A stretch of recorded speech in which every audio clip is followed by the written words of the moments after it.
Hi, my name is Jessie, and today we are going to talk about the Lorenz curve.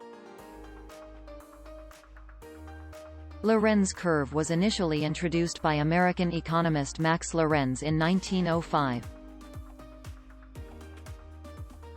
It represents a level of inequality in either income or wealth distribution among the population.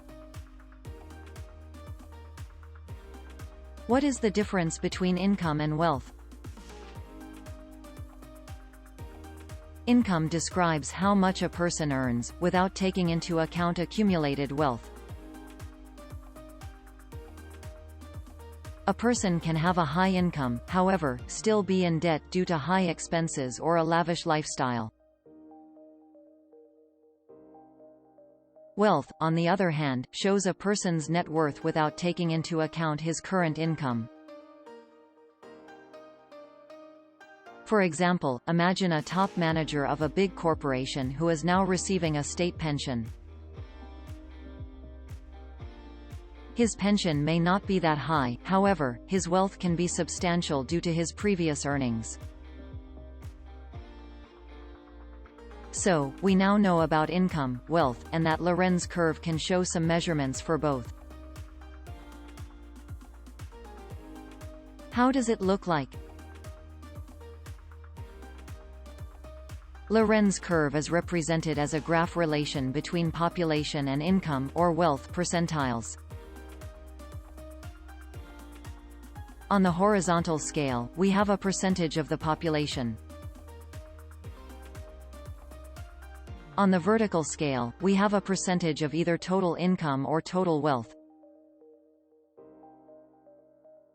Ideal equality is represented as a straight line with 45 degrees angle. For example, if everyone has the same income, then 50% of the population would have 50% of income. In reality, however, this is never the case, and the curve would deviate from the ideal. Comparing inequality levels by looking at the charts can be difficult, so a Gini coefficient was introduced. In general, it shows how big is the difference between a real curve and an ideal curve in percentage. The bigger this percentage is, the more unequal a country is considered to be. Let's look at some downsides of the Lorenz curve. Number 1. Not enough data. Poor reporting, shadow economy, and tax evasion significantly affects the quality of the curve. Number 2. Approximation of the curve.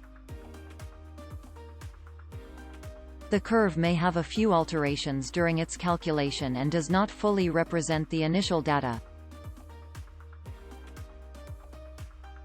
Number 3. Not a full picture. While the curve may be indicative, it takes into account only a single factor, which may lead to false conclusions. Do you think the Lorenz curve is useful? Let me know in the comments below. Thank you for watching. Please, like this video and subscribe to my channel. See you in the next one. Jessie, power off.